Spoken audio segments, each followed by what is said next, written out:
Welcome back to a Celtic State of Mind's Weekender. This is a Quadruple Treble Weekend, and I'm delighted to be joined by Paul McTaggart of Celtic Fans TV. Paul, welcome to the show. How are you, sir? I'm good, Paul. Thanks for having me on. Before we get into it, I just want to say congratulations and well done to you for hosting this, mate. An absolutely phenomenal weekend, raising an incredible amount of money for these wonderful causes. And the money's still climbing as well, so absolutely fantastic. No, you know what? It's been an absolute pleasure. It's been a real pleasure, Paul, because I think what happens is you get so kind of engulfed in your own platform, channel, podcast, and you're aware of everything else that's going on, and you know the quality that's out there. But I think when I started writing down all the different channels and podcasts, I was surprised myself how much talent is out there in the world of Celtic media. So a big up to everybody who's appeared as well. Yeah, it's been pulled together pretty quickly, Paul. So it's tremendous to see what everybody brings to the table. Yesterday we had the good, the bad and the ugly. And I'm not going to say which was which. And obviously today is going off to a really, really good start. And as you say, the big thing is that we're raising money constantly. The donations are coming in.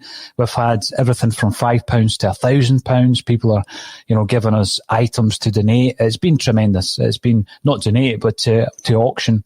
It's been excellent. And I think that to have it this weekend of all weekends, Paul, this is what we're going to talk to your good self about. And by the way, I love the new crest, which is adorning the top right-hand corner of the screen right now. The penalty spot in Glasgow are sponsoring today's show with Celtic Fans TV. I want to talk about Celtic Fans TV before we do anything. I remember it being launched. Talk to us about the birth of this channel that you set up that, if you check it out on YouTube, it's absolutely huge. Well, back in 2018, I wanted to start something, a podcast, something related to Celtic. There's so many good podcasts, so many excellent podcasts like yourself, a lot of high quality stuff, high quality content, as you've touched on when you were talking there. So I wanted to bring something different.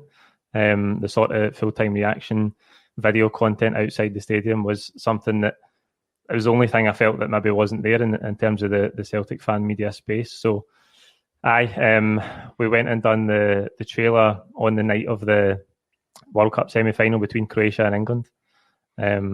Went back and uploaded it, put it on Twitter, and it went crazy. I sat down to watch that game and I didn't see a minute of it because the Twitter notifications were going mental. And then from there, it grew so quickly. It's incredible how quickly it grew in that first week or so.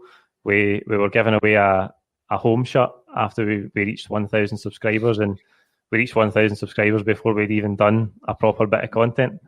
So it was a remarkable start. The first game was against Aliskert, if you remember that Champions League qualifier that year. And obviously you're nervous and you think, is anybody even going to want to talk to us? Expecting that there might be a few weeks where you'll be clubbing together one or two people and really struggling, but it was great. We were over the road, just across the road for Celtic Park on that first night, and this boy came running over, and I thought I kind of recognise him. He said, "Oh, I seen you in the paper and stuff." Like because the trailer had went wild on Twitter. I think we ended up in a few newspapers and stuff, and he came over and said, "I seen it." And I just want to say, like, really glad you're doing this, like, well done, good luck and stuff. And I'm saying, I think I recognise you, mate. And it was Scott Reid for Still Game, Method on Mick. And he gave us an interview, and he was absolutely brilliant. And then that episode ended up doing 30,000 views, which was crazy because we expected the first few months even to be maybe 300-400 views if we were lucky, and we ended up doing 30,000. So it's been remarkable, the growth of it. So it's been an incredible journey as well to follow the team and to document it with this content. As I say, this is as in our third year now, but we just so happen to be finishing up the second year today, obviously, with the Scottish Cup final. So if we can close the first 2 full seasons of Celtic Fans TV with 2 trebles, then I'll be absolutely delighted. Absolutely. Just when you mentioned Scott Reid there, it just brought back memories. We sponsor the Celtic Greats team, the ex-Celts that drag celebrities in to play these charity games, and he was one of the players, Paul. Scott Reid was one of the players, but I don't know if you've ever met Frank McGarvey, but he's the manager of the team. And let me put it this way, he doesn't care who you are. It does not care who you are. It will go through you like a ton of bricks. And he constantly calls me fat and unfit, and it just destroys you. That's the Frank McGarvey diet I've been on. He just guilts you in not eating and fasting. But yeah, he gave Scott Reid such a hard time. This might have been after his appearance on your channel. He gave him such a hard time that Scott refused to come back, as far as I know. So, hopefully when we get the games back, we can get Scott back in a Celtic jersey. But that was down to the board, Frank McGarvey, whose name should be recalled on Scottish Cup final day, because, of course, Frank scored that incredible. His last touch of the ball in a Celtic jersey was the winning goal back in '85. Now, Paul, I'm looking at you, and I know for a fact you were only kicking around in 1985. Would it be right in saying that? Absolutely, aye. I was born in '93, so I've not got too much recollection of the '85 final, that's for sure. Before I go all Celtic Da, which has been one of the podcasts that we've had on already, I do remember the final because I wasn't at it. I was too young to go because at that time my dad, who went to every game home and away, he also followed Scotland, which is a strange thing now because I couldn't tell the last time we went to a Scotland game. But he was at that game, and the reason I couldn't go was obviously he was there with his mates and my uncles and older cousins, etc. And in the furore after McGarvey's header, he lost an Adidas Samba. And I never think he never found that Samba. Still wears Sambas, actually.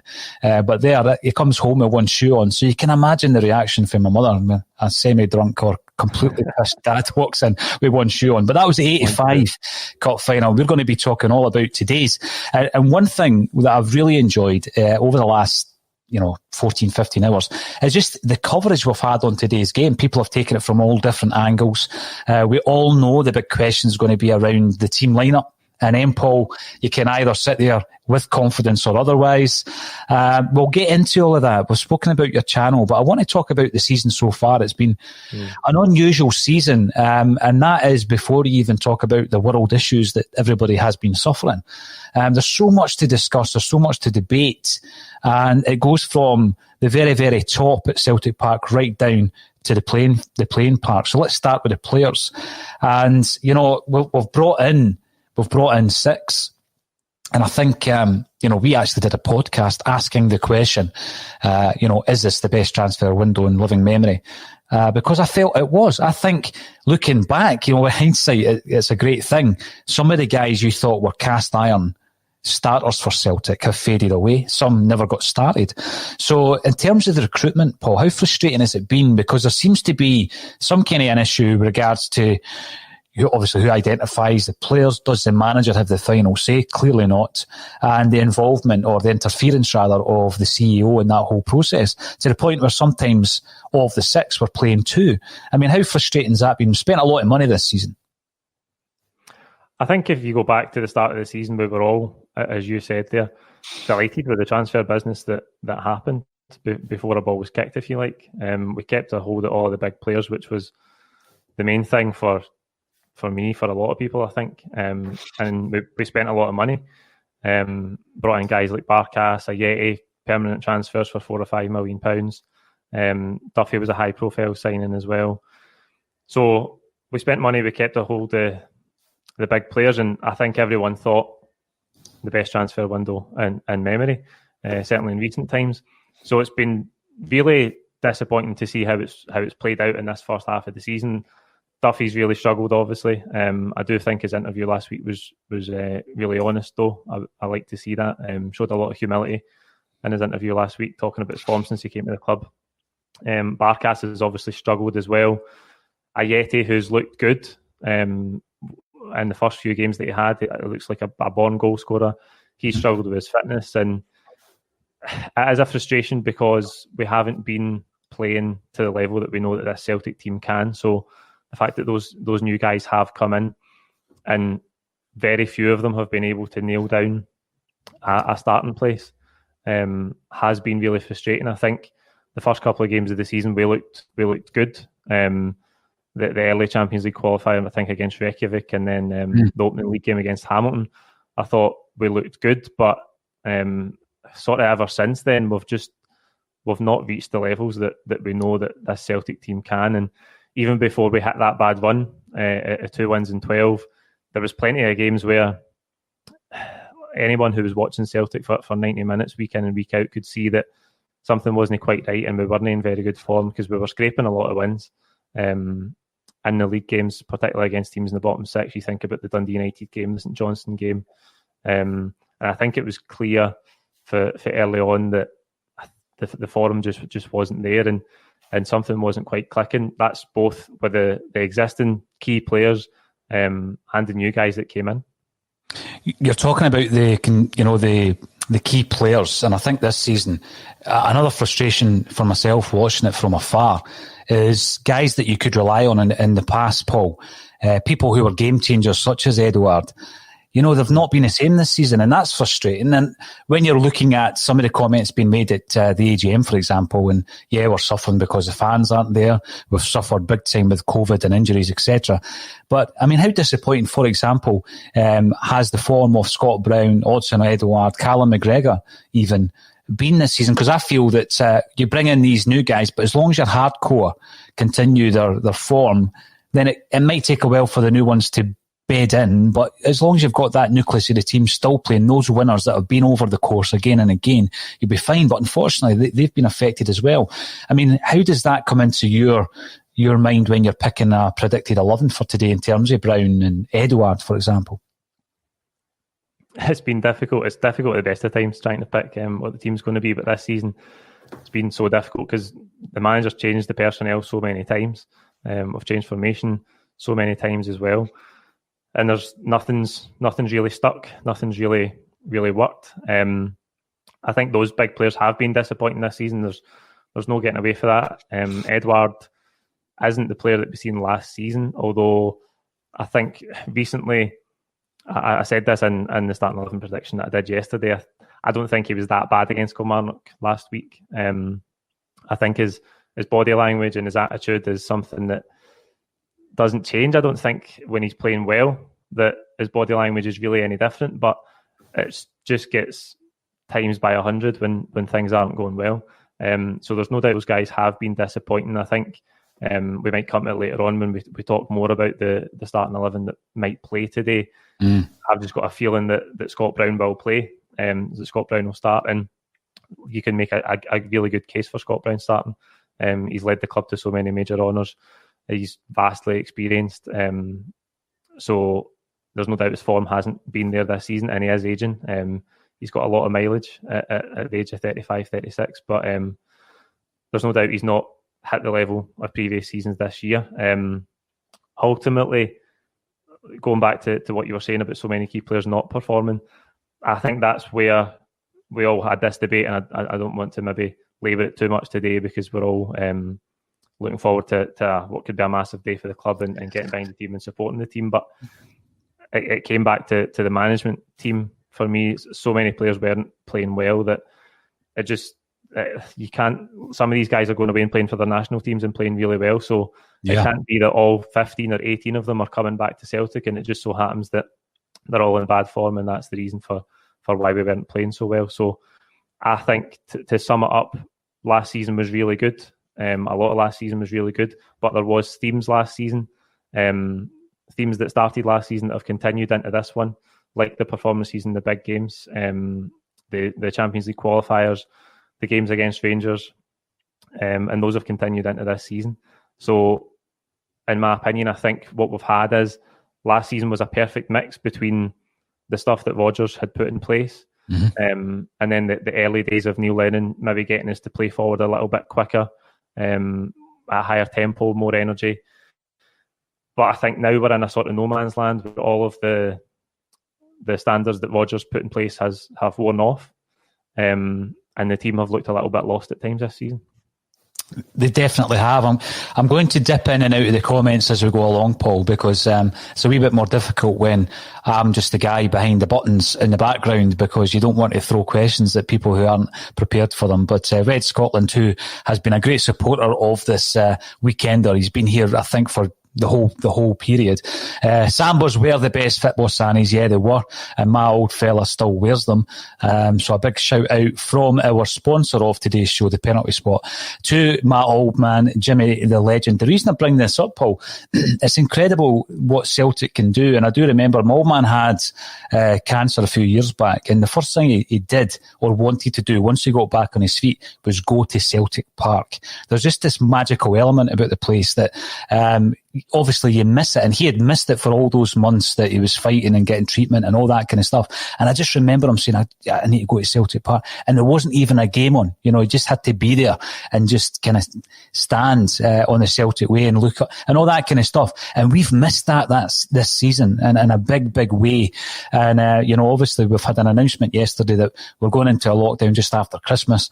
Next year, hopefully we'll be back in the stadium. Hopefully we'll see Paul outside the ground with his mic, looking for people's thoughts, and hopefully a lot of them are good and positive. But a big shout out to the old man, absolutely. But an interesting point from Jungle Lion: where's the leak gone? Has he been outed? And I don't want everything we talk about before we get into the team, Paul, to be negative, but I have said a few times that there's been a few issues around players undermining the gaffer this season. And although I've criticised Neil Lennon quite a bit, I do think that the responsibility is a shared one. So you're looking at things like, you know, Lee Griffiths halfway through December still not 100% fit. Ball and golly gate, the least said about him, the better. The team getting leaked, etc., etc. And, you know, I really did feel for Neil Lennon, because these are things that are being added to all the loss of form, all the illness, the lack of fans, a group of players bedding in, and everything else that's happening. A resurgent Rangers, of course, throw that into the mix. And I was calling it the perfect storm. Do you think we've overcome those major issues? Add to that these agitators that want out to Celtic Park. Do you think we've overcome that? I don't want to get too excited about a couple of results, but green shoots of recovery, perhaps. I think green shoots of recovery is probably the best way to put it. I think at times in the run, the really bad run that we had, there was times where we thought maybe this is us finding our feet again, and it wasn't. Like the game against Aberdeen, certainly the first half of the Scottish Cup semi-final. The performance at Fir Park and spells ended up a really convincing win, although you could say that some of the flaws that have been there all season were on show that day as well. But I don't want to get too carried away, and I've been criticised in some of my own content for that over the Lille game and the Kilmarnock game. But we have to be aware that ultimately the litmus test for Celtic is derbies against Rangers, as you say, the resurgent, and the European games. We're in December now. We're out of Europe altogether. We're already out of the League Cup as well, and we're behind in the league because of how poorly we've performed. So we have to remember that we can't say we've turned the corner based on some better performances at home against the likes of the Kilmarnock. I've always been of the mind that we have to see a run. We have to see a run of 6, 7, 8 victories in a row, with better defensive organisation and a more sort of more control, if you like, over the course of 90 minutes. I think a lot of times this season we've had good 15, 20 minute spells in games, but so often we haven't put together a really controlled, dominant 90 minute performance. So I think that we have to see a run of those, and obviously we've got the game at Ibrox in January on the horizon, and we're in such a position now where I think we have to go and win that game. So I don't think we've turned the corner. It has been much better. I think the introduction of Sorrow and Turnbull has really helped. Sorrow's covering a lot of ground in midfield. Turnbull's given us a different dynamic, both in open play and for set pieces. So those two have really helped, and there's no doubt we were better against Kilmarnock, but the first half was much like a lot of the games before it, and we got the deflection that gave us a breakthrough, and then I thought in the second half we were much, much better, but I certainly think we need to see a longer run, a better performances before we can start to say that we've definitely turned in the corner. That's really interesting what you said there, because all season I was asking people what's the best 90-minute performance of the season, and you really do have to think. I mean, you mentioned a couple of decent performances earlier on in the season, Paul, but I think the positive that we took from Lille was it was a good all-round performance for the whole game. But as you said there, and this is why I'm so cautious, we've seen much of that kind of style of play creeping back in against Kilmarnock, particularly in the first half, and you're thinking to yourself, how much of a difference is this than the St Johnstone game or Hibs at Easter Road? It was falling back into that trap where you're thinking, where is the goal coming from? We can't break down the defence. It all starts to get one-paced again. So absolutely, I do agree with that. And on the flip side, when we're looking ahead to the game at Ibrox, do you think that there are signs that perhaps all will not continue as is with regards to our nearest challengers? Because I mentioned it after the Tannadice game, again, wasn't getting too excited, but there were signs there. This team can be breached. I mean, 1 minute they're being called invincibles, etc. And then you think, no, you know what? They could be breached. Then you get the indiscipline of Morelos, which has hijacked a couple of their seasons previously, or certainly contributed to it. The defeat at St Mirren. And then yesterday, Motherwell gave us a wee glimmer of hope. I actually agree with Jackie McNamara. Jackie McNamara was criticised pretty heavily for saying that they're not that great. And I'd probably agree with that. I think that they might go on a run. We can't hope and pray that happens and that's how we win the league. We need to get our own backyard in order. But can you see it, Paul? Can you see that perhaps this Rangers side are not as invincible as some would make you believe? I can definitely see that. Absolutely. I think they've been on a really good run. I think there's no doubt they've been playing really well. They were going through a spell there where they barely even looked like conceding, but that does seem like it's coming to an end, obviously with the results in the games this week. There's no doubt they've gotten a lot closer to us, and you can look to how we've handled things since maybe the start of this treble run and the gap that was there, and how you could say maybe we've allowed that to close.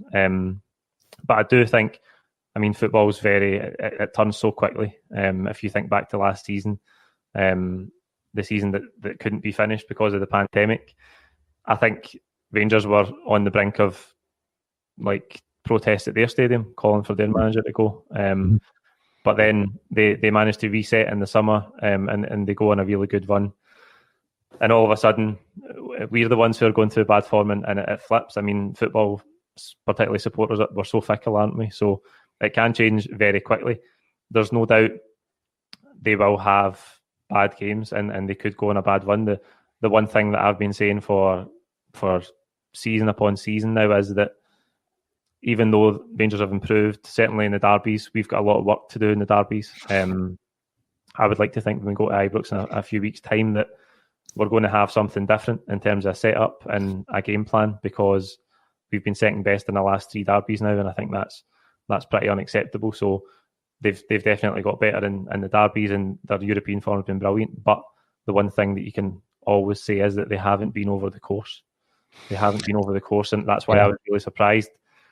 I was surprised with their result during the week, because you do expect the form they're in with the teams that were left in the League Cup that they would go and close it out, and they weren't able to do that. So I think that does show that there's still a vulnerability there, certainly mentally, because they're a far better team than St Mirren. They should be beating St Mirren. So I think mentally there's definitely a doubt there, and I hope that can grow as we go further and deeper into the season. Mm-hmm. Again, we shouldn't be relying on that. We've got to sort our own form out, no doubt about that. But yeah, I think that they can definitely be gotten at, put it that way. Yeah, I agree with that, Paul. Talking about the cup games in actual fact, and obviously that was part of this 12-game run that Celtic went on, and hopefully that kind of form doesn't continue or return, is, Anthony Haggerty was on the show the other day, and he made a really good point, actually, because you get so engulfed and so focused on your own team that, do I think about Livingston, St Johnstone, Hibs and St Mirren? Not a great deal unless we're playing them. And what he said was, it's a real shame if that final happens between two of those four clubs and the fans of those clubs aren't able to attend, because obviously it's not often Livingston get to a final, or St Johnstone, St Mirren, and of course Hibs have had some success in the kind of modern game. But yeah, absolutely. And then it made me wonder, well, when I'm looking at those teams, who do I fancy? I think Hibs are obviously favourites for a good reason. And then it begs the question about the manager, because I know that Jack Ross has been linked to the Celtic job. He was even questioned about it, which I found quite surprising. He certainly appeared on the odds sheet. And as much as I like Jack Ross, Paul, I don't think that's the answer. And I've been thinking a hell of a lot about this, because I made my feelings known about Neil Lennon. And I was always in the Lennon camp. And, I still love Neil Lennon. He's still an icon to me. He's still a club legend. Of course he is. But is there another role for Neil Lennon? Is there another role at Celtic Park for Neil Lennon? And has this terrible form almost come in just that wee bit too soon? Was there a plan in place whereby, I always feel that there's a space that between the manager and, Peter Lawwell. There's a space in there, and at the moment it's occupied by Nicky Hammond. And I remember Lawwell's famous quote, or infamous quote, about he knows the city and he knows a player. But no one can deny Neil Lennon does know a player. And although I criticise him about development of players, what he does do if someone isn't playing well is he identifies someone who can step in, and he's done it. First and second term, absolutely. Is there a situation where, should we get this back on track, there might have been a plan in place for Neil Lennon to move into that gap where he's a buffer between the manager, because he knows the issues that this current structure can cause, and Peter Lawwell, who, again, is the cause of some of the issues? I think there could be. I think there could potentially be that space there, and Neil Lennon could fill it. I don't see how he would go from being the manager straight into that position, though. I don't know in terms of his stature, maybe his own personal pride, if he could go from being the manager to taking a step back, if you like, because obviously the Celtic manager is the most important person at the club, in my opinion. So I don't know if Neil Lennon would want to go from that position to maybe taking a backward steps and being a buffer between, whether it's the recruitment team and the management team, or the management team and the board, whatever it may be. I think undoubtedly Celtic have to look at the structure of the football club. We haven't touched on the board yet. You talked about shared responsibility earlier on there, and I think the board take most of the responsibility for me. Thinking back to that treble final, we were all elated but not expecting an announcement on the permanent manager so soon afterwards. I think the manner that they done that, and regardless of whether you think Neil Lennon was the absolute best manager for Celtic to take us forward or not, the manner that was done in didn't help anyone. So I think the board have got a lot of responsibility to take. There's no doubt. We know they spent money this summer, but then, as we said at the top of this show, some of the signings haven't worked out so far. I think it all points towards the fact that the football structure of the club has to be better. Potentially has to be more modern. And I've said since the beginning of this season that whether we win 10 in a row or not, I would like to see changes at the club. There's no doubt we'll probably go through a transition at the end of this season, regardless of what happens, with some big players' contracts running down and stuff like that. So I would definitely like to see some sort of change. I think we have to get to a more modern structure, and look at the recruitment as a main part of that, and have a structured way of signing players that doesn't change. And if we're going to go through a transition, we might have to accept that for a season or two, we won't be at the levels that we've been at recently. But if it helps us get to where we want to be in the long run and get back to where Celtic should be in the context of European football, because I think the regression in European terms in recent seasons has been so stark, and we need to address that as quickly as possible. And I think that comes back to the football structure at the club, and I think we need to change it. Oh, definitely. I mean, yes, it all leads to the board question, the question of the board. And obviously I follow you on Twitter as well, Paul. So I get a sense of your feelings around all the different aspects of the club that are not working at the moment. I just feel that, and again, I spoke about this at the very beginning of today's shows. I feel that when we have this communication from the board, and obviously the latest one has been the AGM, I don't feel as though we're speaking the same language. Now, Stevie Mullen made a great point last week in that the board can't tell you exactly how it is, or you might have a Ratner's moment where the share price falls through the roof, down the pan rather. And I get that, I totally get that, but I don't think that the manner in which we're spoken to or spoken at makes me feel connected to this board, the current structure, the current board that we have at the helm. Now, we talk about communications. You're able to set up a communications channel, which goes out to tens of thousands of Celtic fans, yet I don't think we have that same engagement with the club.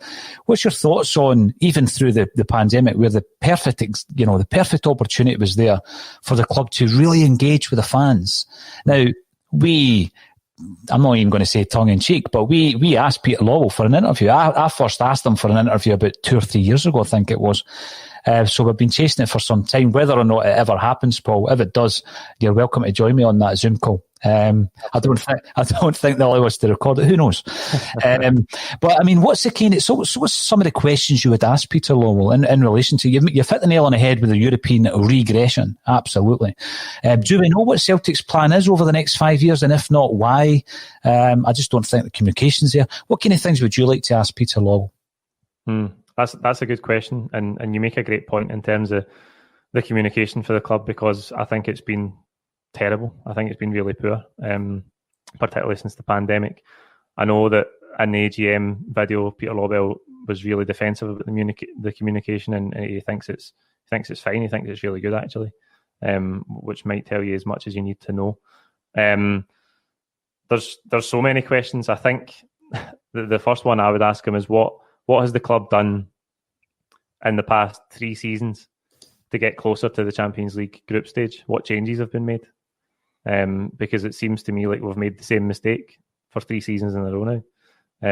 We've been, okay, we know the first one was maybe a bit of infighting between the board and Rodgers about the transfer of John McGinn and whatever it might have been.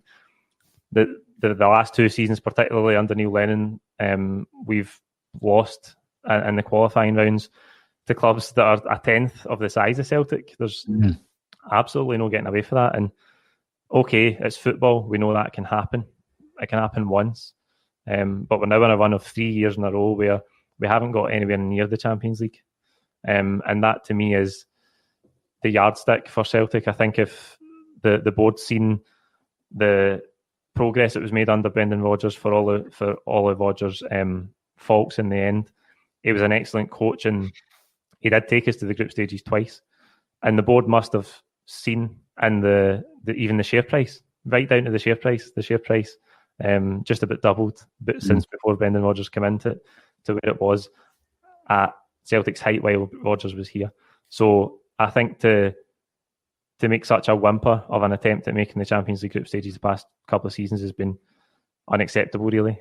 So that would be the main question for me. What have we done behind the scenes to get us to the Champions League group stages? Because nothing in the past 3 seasons. We're getting further away. We're not getting closer. Mm-hmm. So what have we done? I don't know if he would tell me that Nicky Hammond came in.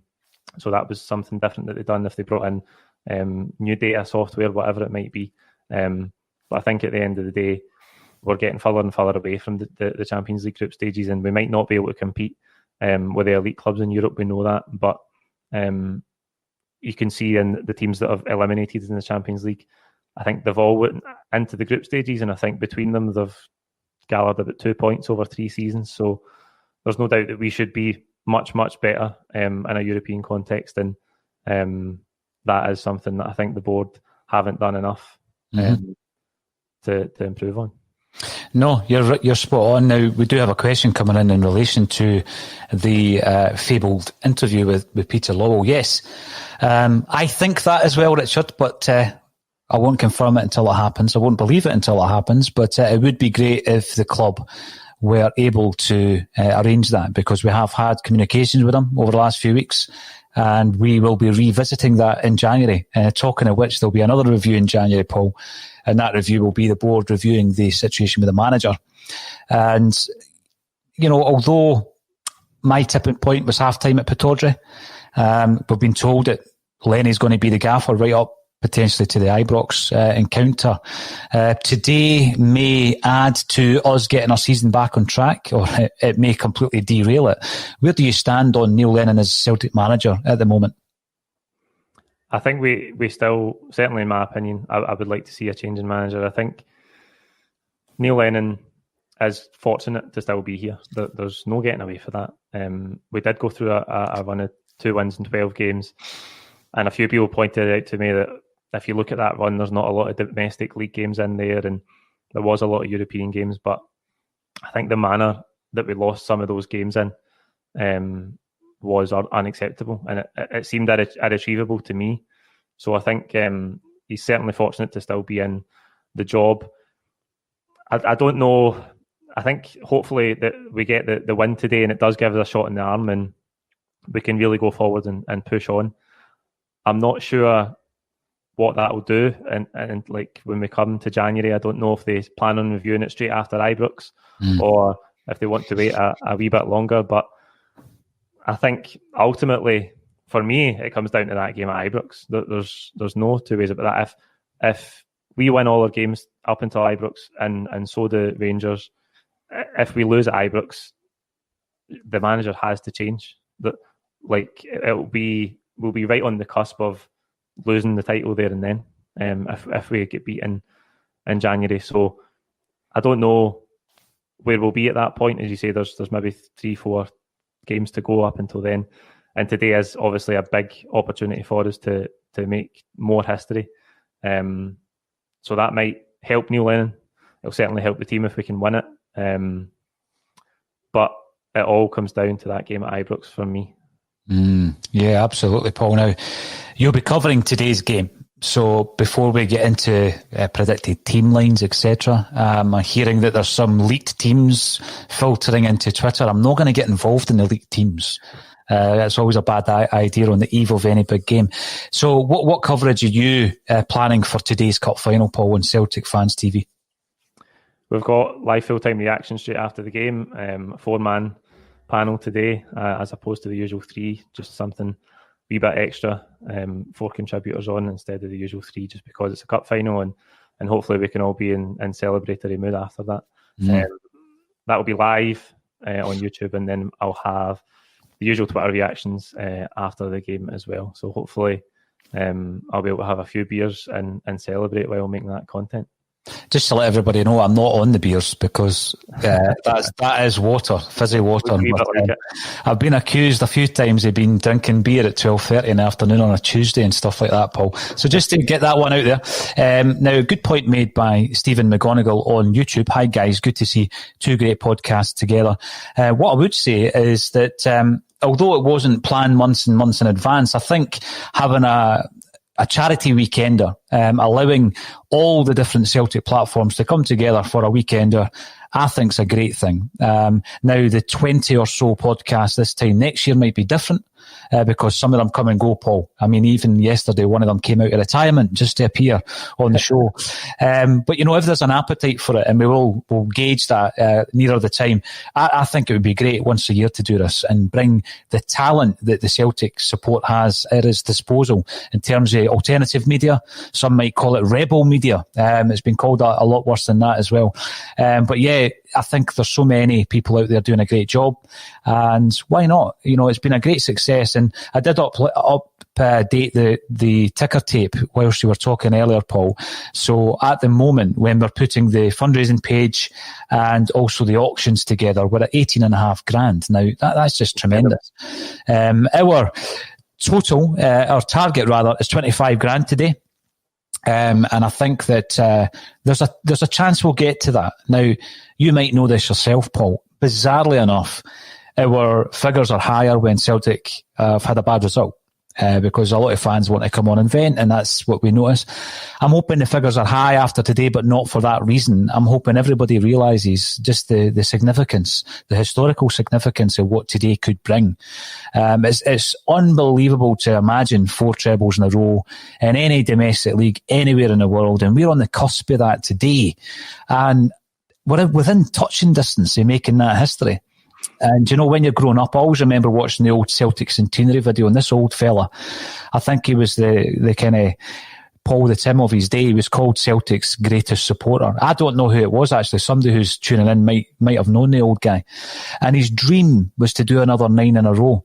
Now, by the time the centenary video came out, Paul, it was Christmas 1988, which means we had already embarked upon the pretty forgettable season that was 88-89. And in that season, Rangers beat us 5-1, 4-1. We were terrible in the league. We won the Scottish Cup to prevent them from winning the treble. But I remember watching that around about that Christmas and thinking, Celtic, 9 in a row, you kidding me? That will never happen. And that was me in 1988. But I've seen it. And that's just incredible to have witnessed that. And I never take that for granted, because I know in my lifetime it won't happen again. The likelihood it happening again is slim to none. So we're living in very special, blessed times. And I think that Celtic fans are not entitled. I think that they've got high demands. And I think they're appreciative of where we are and how we got there and how difficult it was to get there. And it was done with all the bills being paid, with everything being done in the right manner. And we never ever want to get back to the dark old days of the 1990s. That's me going back into my Celtic da mode, Paul, that I came on in. So when we're looking at today's team, then the team that might make history, I would be interested to know how you would line up. I think he's going to go with Hazard in goals. I think it'll be a back four at Ayer, Julian, Duffy. I went with Taylor in my starting 11 prediction. That was a toss of a coin. I could definitely see Laxall starting. I think it will be Brown and McGregor. Turnbull in front of them. Christie on the right-hand side. El Yunusi on the left-hand side. And Edouard to lead the line. That's the team I think he'll go with. Well, it's very similar to the team that I think he'll go with. Absolutely, 100%. I've stood up time and time again for Christie. I'm just writing this down here because I'm a big fan of Christie. But I see a lot of Celtic fans who criticise him, and I know why that is. But of the team that you've mentioned there is a couple where, you know, if he was to pick Laxalt for Taylor, for example, it wouldn't surprise me a great deal. And it wouldn't concern me a massive deal either. The other one, I think, looking at that side, that he might do something with is El Yunusi. Another player who on his day is a game changer. We've seen it in the semi-final against Aberdeen. But that, I think, is the area of the pitch that he might tinker with. I do believe that he's going to start with Brown. I would be more concerned if Turnbull wasn't in the starting lineup than Sorrell, although I think Sorrell's made a really, really big impact. And I hope that Hazard does start, because there comes a point, Paul, where, you know, Tierney needed games before we've seen Kieran Tierney. McGregor needed those games. He didn't get them first time round under Lenny. Made his debut, of course, under Ronnie Dyler. So, you know, Hazard needs those games. I mean, he's been coached by, for me, one of the best goalie coaches there is in the game, Stevie Woods. And again, Stevie Woods knows Craig Gordon so well, and that's going to be good for us. That's an advantage. Hazard actually reminds me of Gordon, a younger Gordon, even just his stature and his athleticism, shot stopping. He looks like that type of goalie. But let's talk about Turnbull, because there's a guy there who, you know, we thought we had him a year before we did get him. We kept that charge up. We kept searching for him through that terrible period of recovery for David Turnbull. He is, for me, the best prospect in Scottish football. But he'll only be a prospect unless he gets games. He's had a couple of games and he's looked really, really impressive. We've not seen him for a lengthy spell. I'm thinking back to the St Johnstone game at McDermott, where him and maybe Christie have been firing on all cylinders. I think that would be a prospect and a half. But how impressed have you been with Turnbull, particularly since he's come back in over the last couple of games? Massively. I've been really impressed with him. I think he's got that sort of Tom Rogic, if you like. He plays on a half turn. His passing range is brilliant. His set pieces, as I mentioned earlier, I think his set pieces give us a really different dynamic. We've really struggled with set piece delivery this season, and in recent seasons, you might say as well. So his free kick and corner delivery has been brilliant, and he's just been so positive. It looks like his energy and his creativity's sort of jolted the team into a much better performances recently. So I've been really impressed with him. I think he's probably the player in the team that you can't drop today. You can't not play. We've obviously struggled for, as we've said earlier on in the video, players to be in really good form where they're in the team week in and week out. We've not had enough of them this season. But I think right now Turnbull is as close as we've got to that. Mm-hmm. Someone that's playing really well, as a constant threat for us. Every time he gets the ball, something might happen, and that's the kind of players we want to see. And I think he's the only one right now in the team who you would say, and I know it's just based on 2 starts, which isn't a huge run of games, but I think he's brought enough to the team in those 2 games to the point where you have to start him today. The other big one I've seen all week, Paul, you might have had the same whilst doing your content, is the question around Edouard. And people on the one hand are saying, and I'm one of them, pick players on form, pick Hazard on form and Turnbull, and I've also said Sorrow on form. And I get that would be bold because that would mean that you leave out the captain of the club.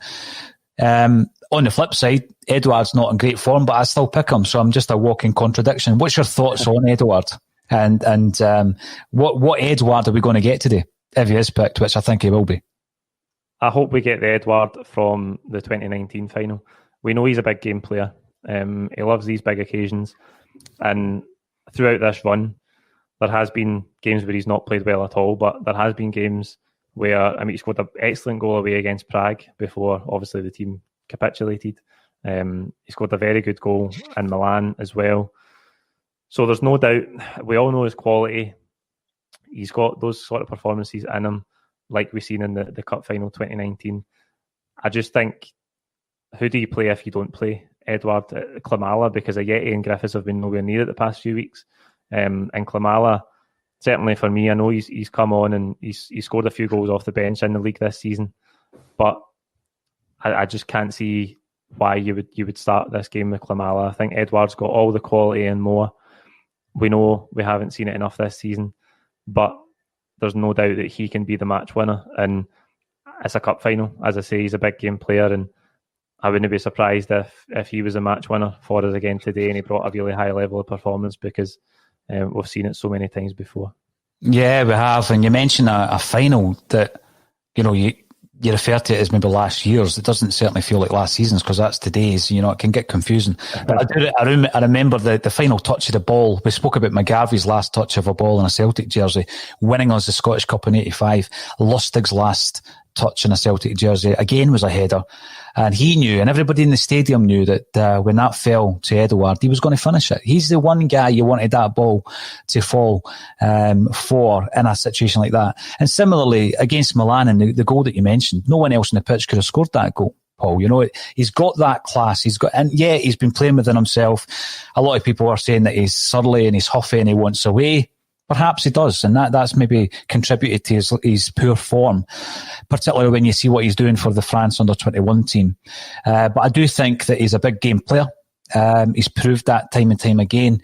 He'll be up for it today. He knows that, it's a National Cup final and it will be covered further than Scotland and even Britain, so he'll be want to put on a performance. I do think he wants to get away, probably sooner than we would like, but the flip side of that is he's stayed longer than Dembele has stayed. So Celtic promises guys a platform, and there comes a point in their development where they want away. 10 in a row means everything to guys like you and me. How much does it mean to Eddie, beyond the professionalism of wanting to win? Certainly not as much as it does to guys like us and everyone else who's tuning in. But I will ask you another question about the selections, and I'm just waiting for that league team to come in. But Mark, who has been very supportive throughout this charity weekender. So welcome back, Mark. You're commenting on YouTube. Any curveball selections today? We know that Lenny has it in him. You've given us our team, and I don't think there's any curveballs in there. If he was to throw one in, who do you think it might be, Paul? It's hard to say. Who has a curveball right now? Because, as I said earlier, we've saw so many different team selections this season. Turnbull, as I say, I think has to start. Maybe we could see Vogic in there. I don't know how much of a curveball that is, though, because he's been excellent for Celtic, and particularly in these big games at Hampden, as we know. So, I mean, Klimala would be a curveball, but I've already said where I stand on that one. You mentioned El Yunusi. Mikey Johnston started in the 2019 final as well. I just don't think his fitness is quite there to start this game. Maybe that would be a curveball, but I certainly think you could argue starting Connor Hazard's a curveball, because I know he's played the last 2 games, but ultimately it is a final, and he's a young keeper who hasn't played a lot of football for Celtic, so you could argue that's a curveball. But I mean, other than that, I think Johnston and Klimala are the only curveballs that I can see, and I don't expect either of them. No, I would agree with that. I mean, because when we're looking at some of the names coming in, Mikey Johnson is one that's been mentioned time and time again. I would, every single day of the week, go with El Yunusi before picking Mikey Johnston. He's just working his way back into getting match fit. I think he's a great option on the bench. I also think Lee Griffiths is a great option on there, Paul, because we all know he's not fit enough, but given 30 minutes or 25 minutes, we've seen what he can do. We've seen it time and time again this season. Pataudry, we've seen it at McDermott Park. He came on in Europe. He's done it at Easter Road. So, you know, he might not have scored against Hibs, but he certainly made a difference. And I think that sometimes it's disappointing when we don't have that partnership, because we've seen what Eddie and Griff can do up top. And with regards to the flip side of everything that's happened, we as fans have protested. I mean, there's a way of doing it, like yourself. You've got a channel, you've got a platform that you're able to put your views on and allow people to share their views. And we do likewise at a Celtic State of Mind. But obviously, people were going to the stadium after the game, particularly against Ross County. And then there was the organised protest after the Kilmarnock game by the Celtic Trust. Now, in terms of what happens today, we're up against a championship side, even though Kevin Graham says they're a Premier League side in all but league, which I still can't figure out in my mind what that means. And hopefully Kevin is watching, because I love winding him up. But they are a championship side. We do have a much better group of players than them. And we have been over the line so many times, Paul, and I think that, you know, that seeps into the mentality of both us and Hearts.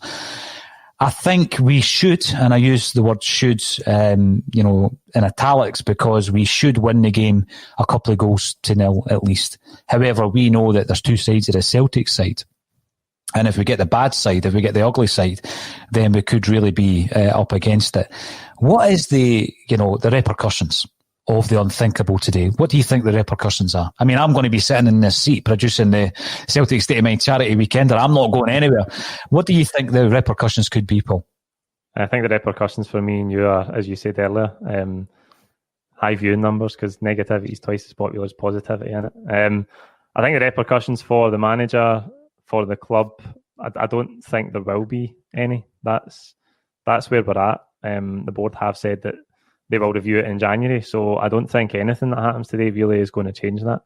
It'd be devastating to lose it, but as you say, we've got more than enough quality in the team to go and win it comfortably. I think the only danger for us is if we let the first half drift like we've done so many times this season. If we go and get a good start, control the game for the off and get an early goal, I think we should be absolutely fine.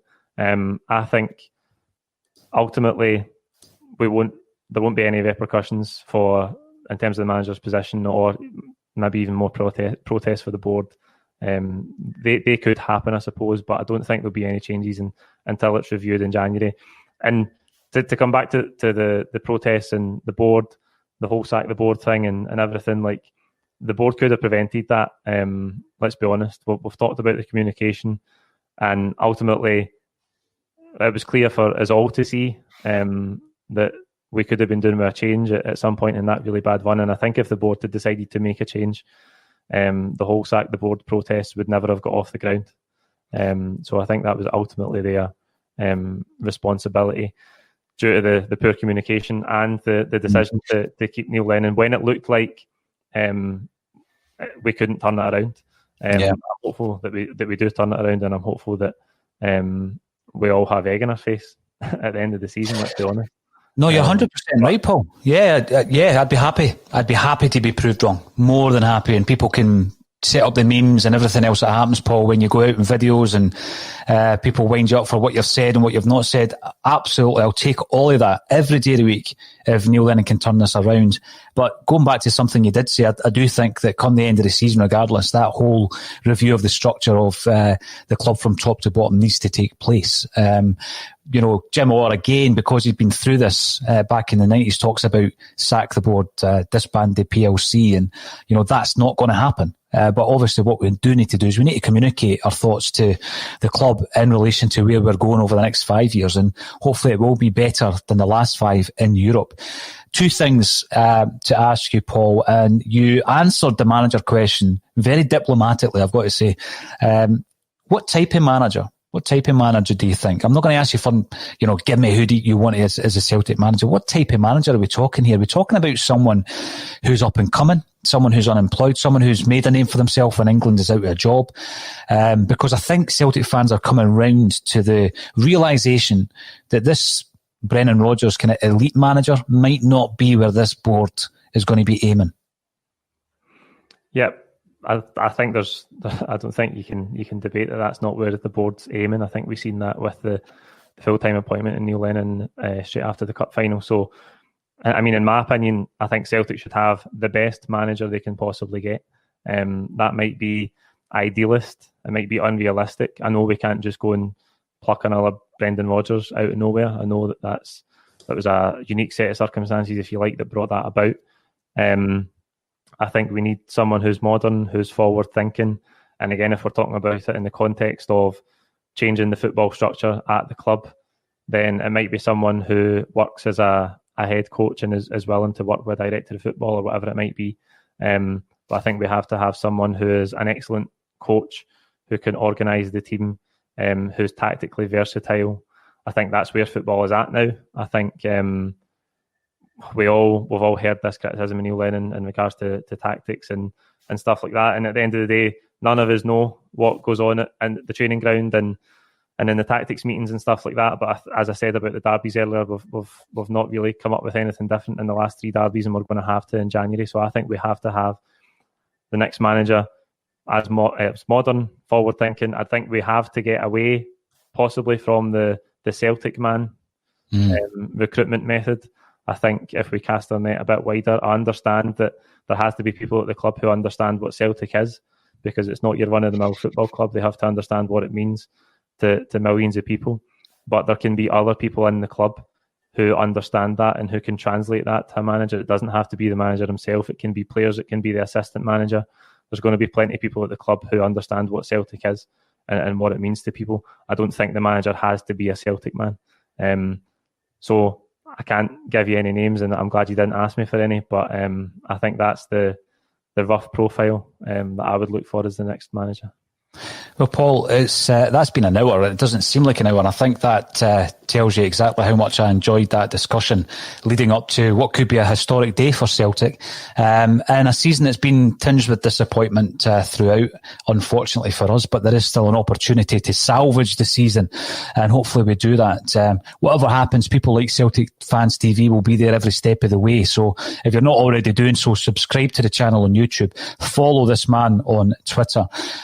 We have Glasgow is Green coming up next. They had a great interview recently, didn't they, with Kelvin Wilson, which was quite insightful. Glasgow hopefully will be green after 90 minutes in the Scottish Cup final today. All that's left for me to say before we go into a couple of short promo videos for the charities is, Paul, Celtic Fans TV, thank you again for joining me on A Celtic State of Mind, sir. Thank you for having me, Paul. It was a pleasure. And well done again. A great weekend that you've hosted here for wonderful causes. Thank you.